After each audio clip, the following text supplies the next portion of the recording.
on the fact that there's a conflict between the sovereignty principle and RTP, between more or less, or some kind of confrontation between the Peace and Security Council and the President.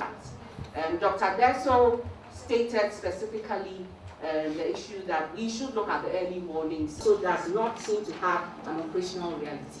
So that's also another issue that he raised. He created the problem with authorization, the fact that Article 48 is not as straightforward as it seems. Structures that already existed before the peace and security structure was put in place of the peace and security architecture.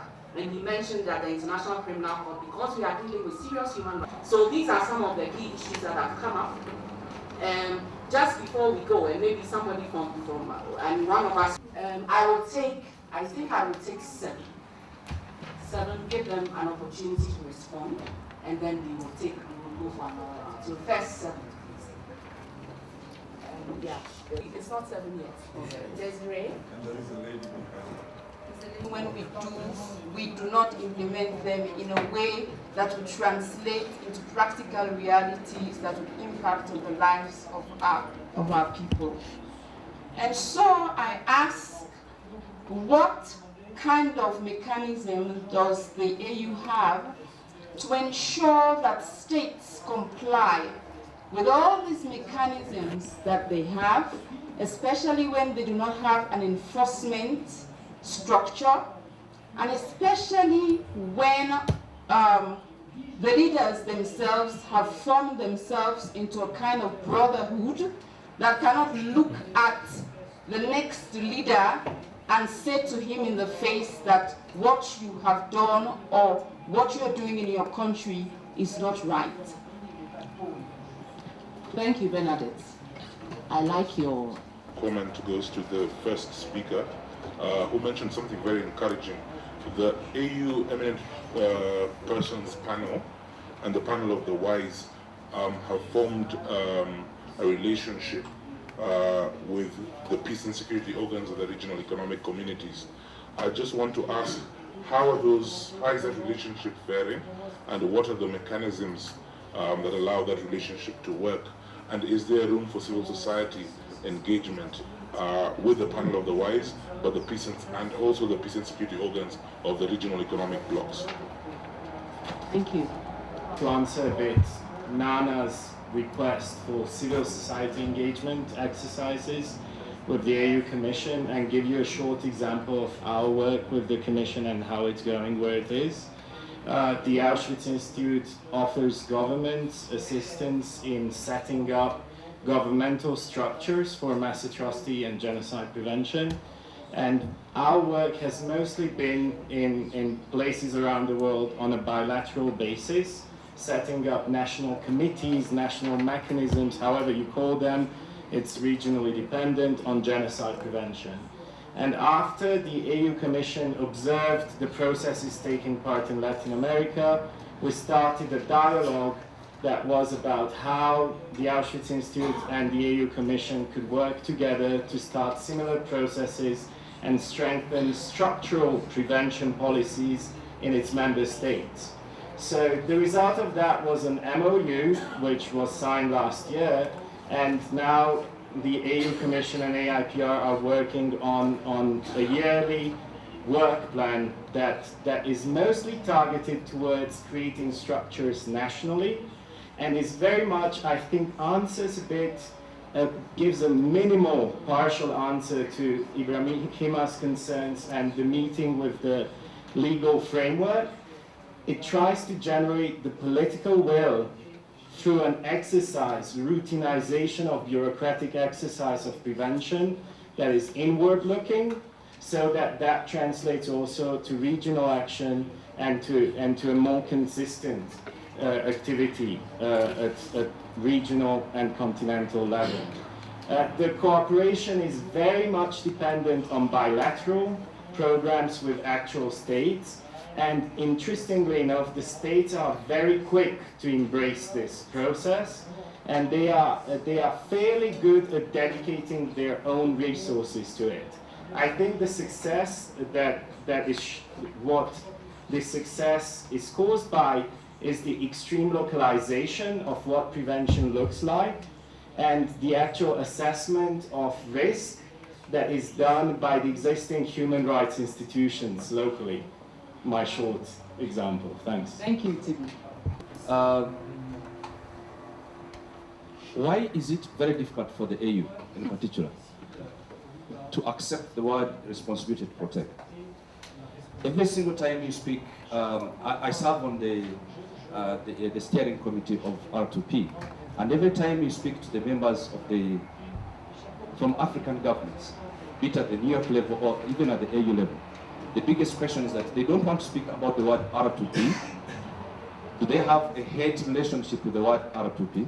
And if that is the problem, then what is the better word they can use, which goes back to the same thing as Article 4H?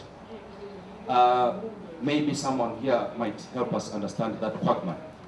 My second question is, my country, Uganda, I come from Uganda, recently intervened in South Sudan. Unilaterally by itself, decision against IGAD, which was the lead organization that was working on bringing about peace in South Sudan. No authority from the AU. Should we call that R2P?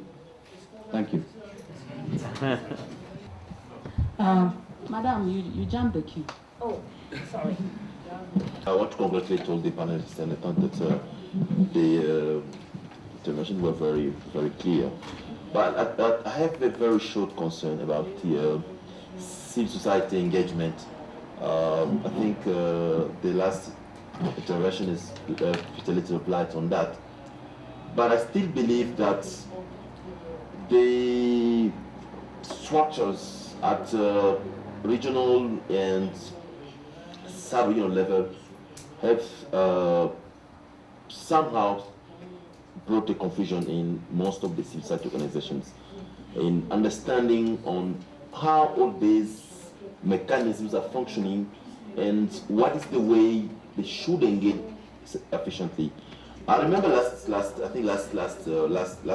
year we had a conference in Kinshasa with the Association for United Nations, supported by Stimson Center, where we had brought civil society organizations to just understand if they have a clear understanding of the R2P and what are the structures which they could engage.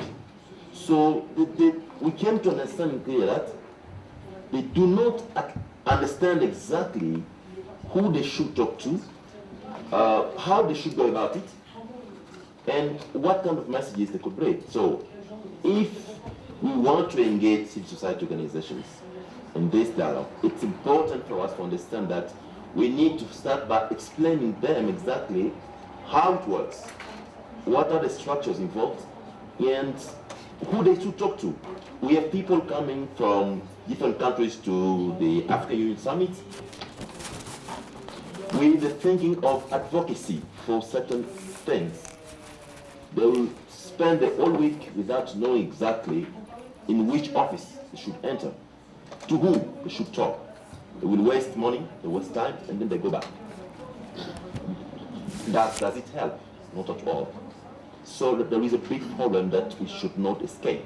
It's the building the capacity of these people to tell them exactly how it works, the basic understanding of all these structures, and giving them the way they should engage in as a civil society to better understanding and effective advocacy. Thank you very much. Desiree said that the PSC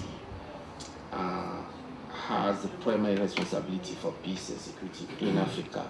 How do you situate that vis-à-vis the UN responsibility, but most importantly, vis-à-vis the possible actions of the regional economic community on the matter of peace and security? If you can clarify to us now. sous-groupe régional là? Parce que quelle est la tendance pour les REX et puis cette responsabilité de protéger et pour ces intentions pour le pays et ces questions de paix discutées plus généralement? Quelles sont leurs relations, leurs relations différentes?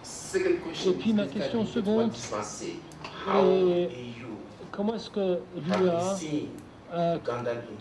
comment est-ce qu'elle a vu l'intervention de l'Ouganda au Sud-Soudan? Parce que moi, il ne me semble pas que ça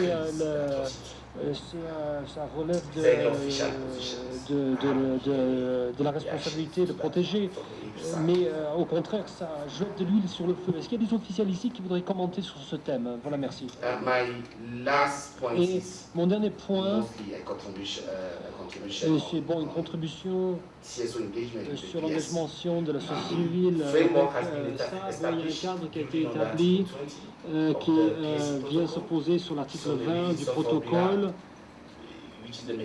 Donc c'est le mécanisme pour préserver le protocole qui a été mis en place. Bon, mais ça n'a pas été mis en application jusqu'à maintenant à cause de beaucoup de questions, de facteurs. Oui, les conditions qui sont mentionnées dans le formulaire pour qualifier, pour pouvoir officiellement s'engager avec cette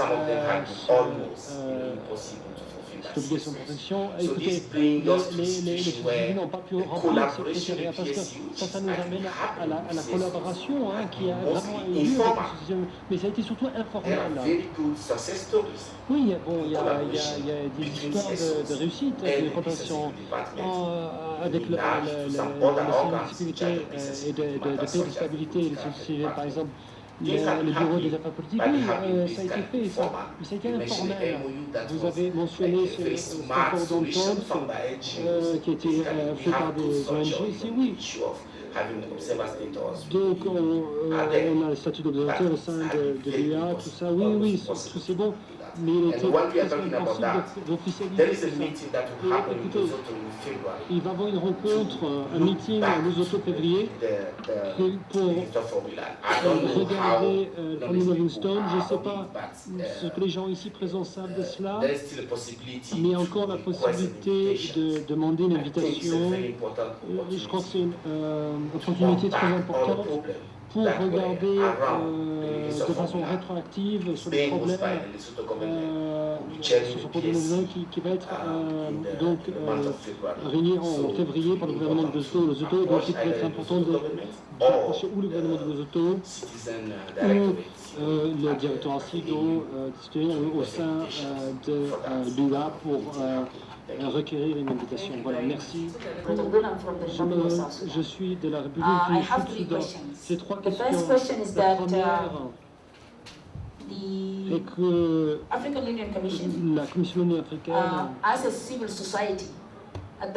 en tant que société civile, ces atrocités dont nous parlons, qui ont eu lieu au Soudan, au Darfour, depuis très longtemps, ça a eu lieu tout ça. Et puis c'est classifié en étant génocide. Et je ne sais pas ce que l'UA a fait là-dessus. Ça a lieu tous les jours. Les gens sont en train d'être bombardés par avion, les réfugiés sont déplacés, les réfugiés internes, de leur lieu de vie, de nouvelles personnes sont amenées par le gouvernement du Soudan. Donc il y a un déplacement et un remplacement des gens qui viennent d'ailleurs pour remplir ce vide là. Mais comment c'est quoi ça? C'est quel rôle vous pouvez jouer? Et puis aussi, vous savez, ça est en train de prendre lieu dans la République du Sud-Soudan. Ça a eu lieu en 1991 avec les déplacés premièrement. Personne ne gagne parce qu'à la fin, c'est un frère qui tue un frère et ces atrocités en 1991 n'ont pas été portées à l'attention africaine, ils n'ont rien demandé là-dessus. Et je pense que c'est pour ça qu'on a ce deuxième événement qui est en train d'avoir lieu maintenant. Je crois que la société civile, qu'est-ce que vous pouvez me dire? Moi, je comprends pas toute cette complexité. Je veux quelque chose de simple, que l'on dise. that will make me effective. But sitting here with all this document, I don't think that I'm going to get it. So you tell me exactly what that is and how I'm going to do that. The second thing is the prevention, as you've been talking about, which is really very nice. I saw your office for the first time for me yesterday, because when I came to Ethiopia, I was walking by foot. But this time I was flying by plane, and then I managed to go and see African Union, which is a very nice building. And I hope that also the people inside there, they are very nice and they are going to help us. Thank you very much. So this question that I want to ask, there was an agreement between the government of the South Sudan and the government of Uganda regarding the birth-resistant army, in which each country will also help in the other country. And now there is this incident which had happened, and Uganda said, okay, I'm part of this because of the fact that the refugees we have in Uganda now, we don't have them anywhere in Africa when this incident has happened. So how do you see that? Will it fit within the agreement which was already there so that we can protect one another if somebody is coming to attack the legitimate government which was elected? Or what is it? Thank you. Ici, donc vous avez demandé d'attendre. Je voulais bien vous regarder en face, monsieur.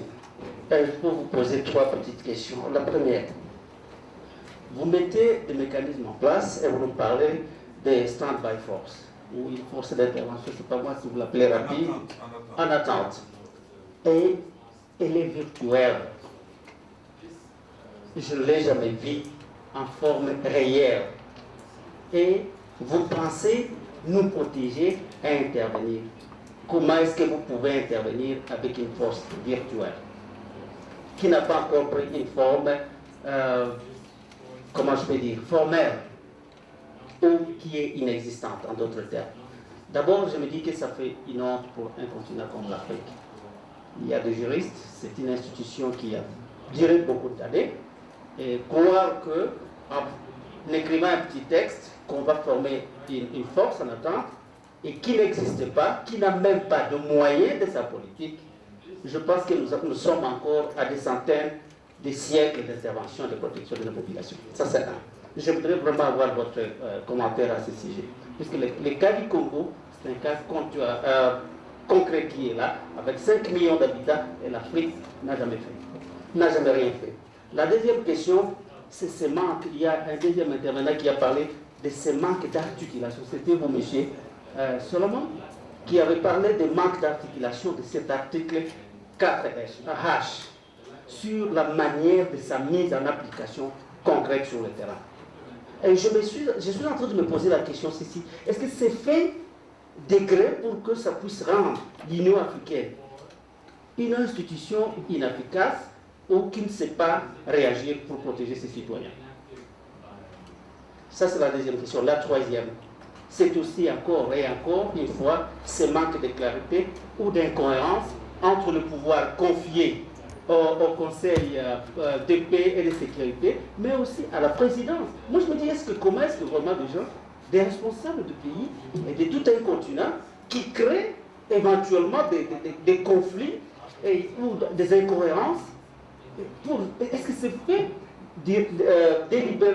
délibérément afin que l'Afrique reste ce qu'elle est, qu'on soit toujours continuellement un continent de conflits où on se massacre tous les jours, qu'on voudrait que les Français, les Anglais, les Américains viennent intervenir à notre place?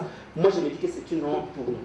Et je voudrais vraiment que vous ameniez ce message, que si vous êtes capable de rien faire, dites aux autres Africains, ils vont faire quelque chose. Merci. Merci beaucoup. We have... And I would like to just contribute by trying to locate where the problem is exactly. And the way I see it is, you see, we do have texts. The Constitutive Act of the African Union is beautiful. It has almost everything, but I see it as adapting ourselves to the changes in the international relations. But when we make, try to understand the situation in Africa, we'll find that there is a lack of democracy within the countries. And this is exactly where the problem is. This is exactly where the problem is, because without democracy, we cannot engage in changing at the local level and then at the continental level. I'm sorry, but you see, when I look, for example, to the the foundation, Ibrahima Khan, Mo Ibrahima, okay, it's all right. They have a prize that they didn't attribute to head of state since 2012 or 2011. That means that, you see, many of the people who are, in a position to decide shouldn't be there because they lack legitimacy. And this is why we should build inside and then come out, at the continental level and then be able to enforce whatever decision has been taken. Now, a second point, Monsieur Ibrahima, vous avez fait un constat, hein? Vous avez fait un constat. J'aurais bien voulu que vous nous donniez des suggestions sur ce qui paraîtrait être des solutions. Moi, personnellement, j'ai situé le problème au niveau de l'absence d'une culture démocratique, mais je n'ai pas pu, par exemple, dépister vos suggestions et ce que vous suggérez. En plus, vous avez cité des problèmes au nord de notre continent, donc en Algérie, Tunisie, Libye, etc., etc. Je vous invite aussi à vous pencher sur la nature des problèmes, parce qu'ils ne sont pas faciles. Et moi, je dis aussi que des fois, la démocratie peut se mettre en légitime défense elle-même. Et je crois que vous avez compris ce que je veux dire. Merci beaucoup. Sorry, Madam Chair. Thank you for the very good questions and comments. I will be very forthright and candid in my response. In the interest of time, I think I shall cut my response to be very brief. What is the use of normative frameworks? Without those normative frameworks, we would not be having this conversation. And if this conversation is going to take us forward, we do need that normative framework. But that said, I think we need to be a little bit more careful in terms of our analysis and the latitude given in terms of when we are analyzing and critiquing these documents. Article 4H gives the Union, not the Commission, the Union, the right to intervene pursuant to a decision by the Assembly in situations of grave circumstances, namely crimes, war crimes, genocide, and crimes against humanity. The reason why that normative framework was put that way, and to differ a little with what my fellow panelist Dan is saying, it's not military intervention that was being aimed at. It's all forms of intervention that would lead us from grave circumstances. But if those grave circumstances do arise, then you would want the possibility of invoking Article 4H. And therefore, in an organization where decisions are made by consensus, all decisions in all AU policy-making organs are made by consensus.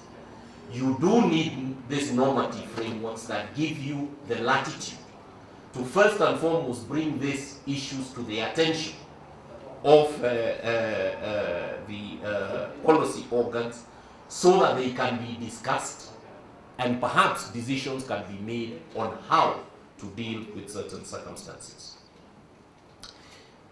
I would say you do not need an enforcement mechanisms to make member states comply, because they themselves ratify these documents and therefore obligate themselves to respond, to comply.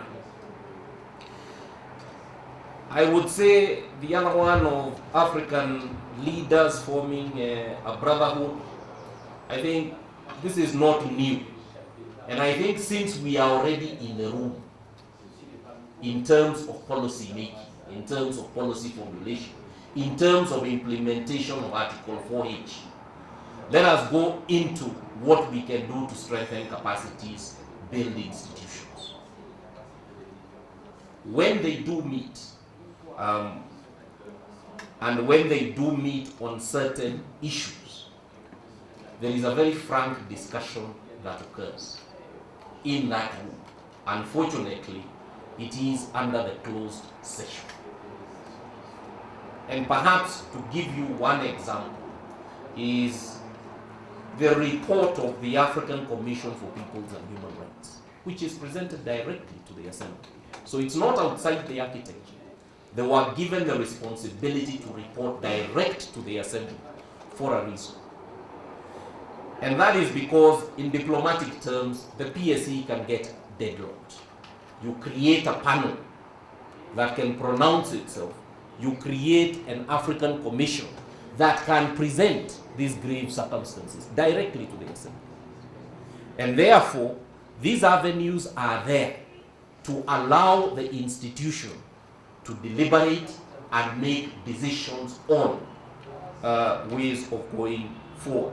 And there is a very big role of civil society, and that is why I say they deliberately use the word intervene.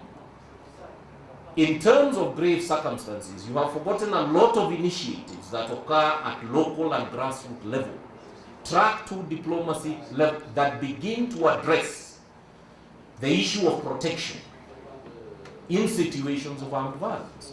And you do not want to do away with all those mechanisms and bring every situation of armed violence to the Peace and Security Council. I think it would be deadlocked in terms of its capacity to respond.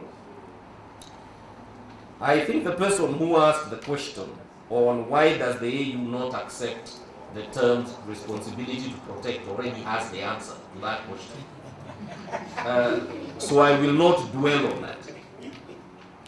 I think the other person who was saying about the African Standby Force being virtual, non-existent, has not seen it, it's not concrete. If you try to bring 54 different things to function within a certain framework, I think you're dealing with something that does not dovetail too naturally as the decision that you should have an African Standby Force. There is a reason why it is a standby force. It's not just military. It is a force that composes military, police, and civilian. Those are the 3 components.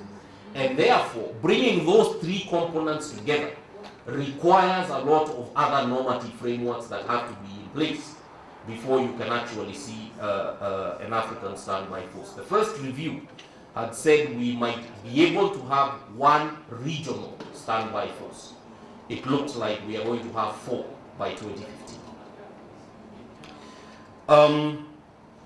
The situation between the PSE and the relation with the REX in terms of matters of peace and security, this is something that has been evolving. I would say it is something that needs improvement, but it is something that is now there, and we have begun to jointly cooperate in certain areas of conflict. The PSE does have an annual consultation with civil society organizations on women and children in situations of armed conflict, and I think that has become more or less institutionalized. I agree with you, there is still a lot that can be done, and perhaps Lesotho will unlock. But let us not forget that there are a lot of issues that will fall under R2P that may not necessarily require them to be brought before the African Union or even before the peace and security mechanisms of the REX. And those track 2 diplomacy are led and strengthened by the Article 16 of the PSE protocol that deals with relations with civil society organizations, their recognition and appreciation. And I think the last question I would want to deal with is there was a request from South Sudan for Uganda to intervene. How they crafted that intervention is a question between those 2 states, both as member states of the African Union, and it was done within the IGAD framework. So there is something that requires further investigation or analysis there in terms of the government talking about really what agreement do the two have. But there was that request, and that request was honored. Now, in terms of the conclusion, there is nothing in the UN Charter or the AU Charter that takes away the right of self-defense by any of the member states. So you will always have, in some of these situations, the question of sovereignty cropping up. And that question is dealt with, at least at the AU, at the level of consultation. And I do agree with my colleague Solomon that, yes, we have invoked Article 4H, but we have not said that we have invoked Article 4H. Thank you. Thank you very much. We have barely 8 minutes. Of the AU, I think it's important for civil society to engage the AU and inform them that ratifying a document is one thing and implementing it is another thing altogether. And also to inform them that prevention is cheaper than intervening after the fact. Now, we already have national human rights institutions that are there to protect the people, to prevent human rights violations. So we need to engage these institutions for that purpose.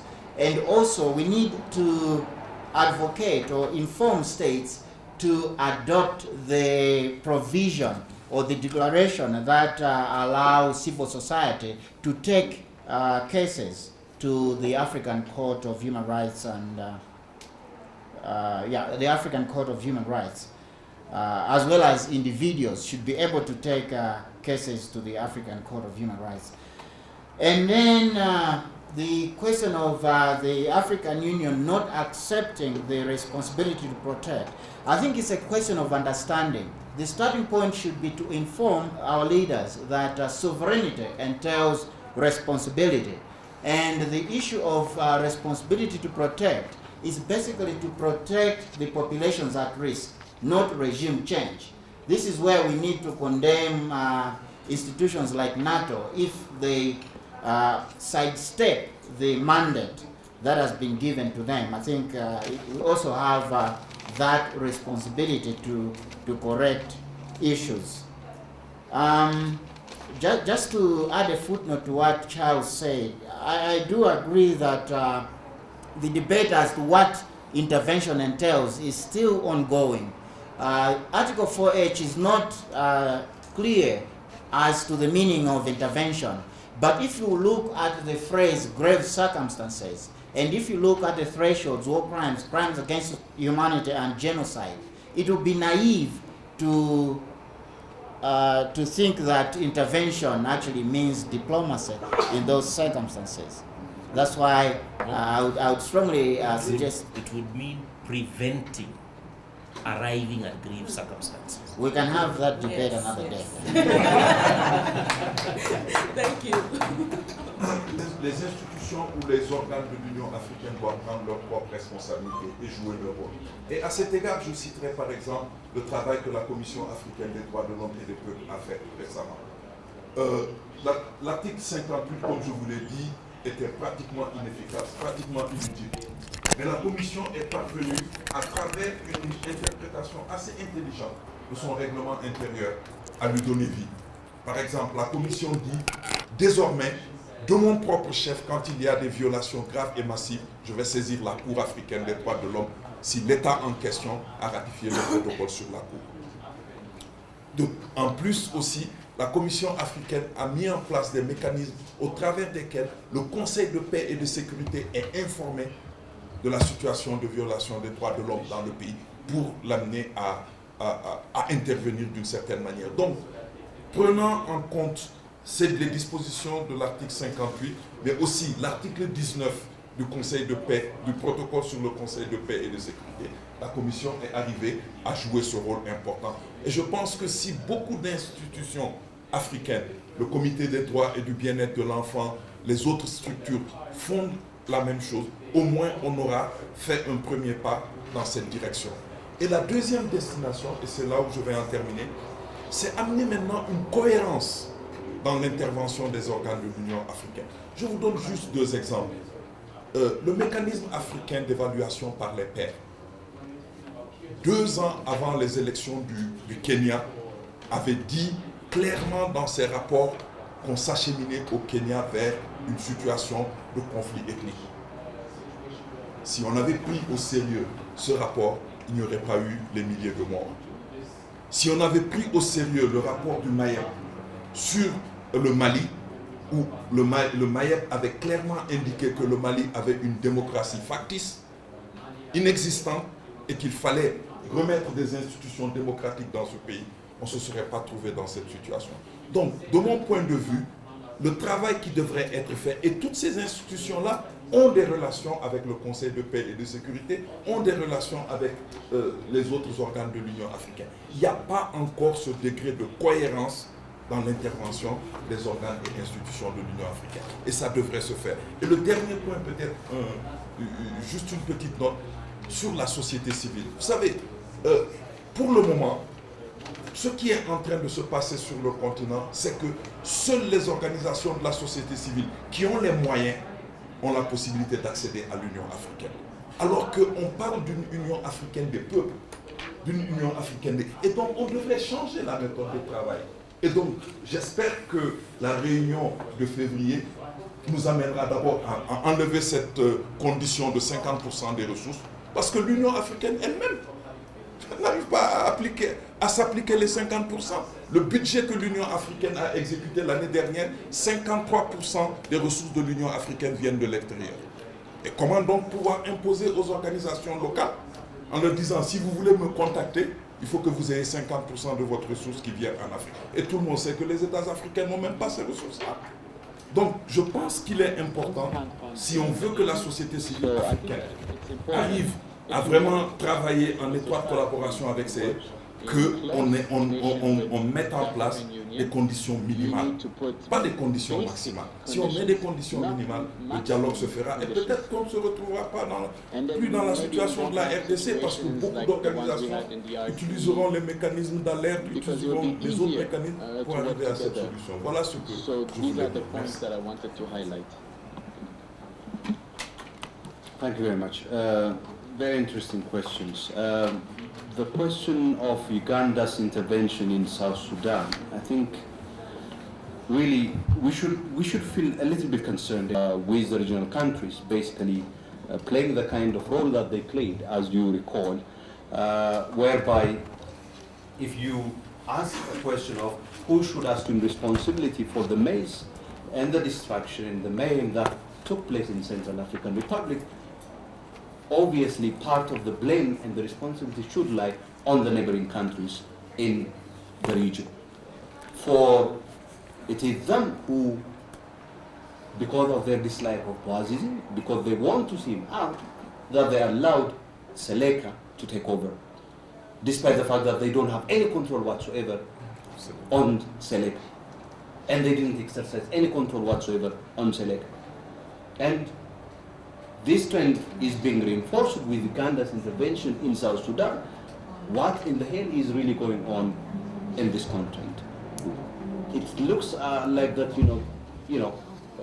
everybody is doing whatever it is that they like, if it is of their national interest and concern. And it is as if we are operating in a normative vacuum. And it is here that the whole question of really responsibility, the whole question of leadership, the whole question of commitment to norms that we have subscribed to should come in. And it looks like that it is all of these, responsibility, leadership, and normative frameworks that are totally forgotten, totally put aside, or misused, abused in order to advance narrow elite interests on the continent. And in the process, a huge tragedy is taking place in South Sudan. In a matter of a month, close to 10,000 people dying. What is that? And we as civil society, Ibrahim, I was asking, have we done enough to shout, to feel outraged, and to shout until such time that something is done timely, and this carnage is stopped.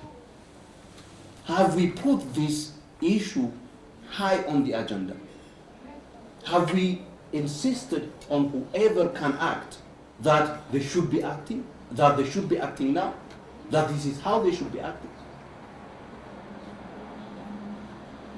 I think some of the issues, of who takes decision on intervention, when and how, really, for academic purpose, they are interesting. In practice, we see people acting. We see countries intervening, deploying forces here and there. And the question of who takes decision on intervention doesn't even arrive there. Why?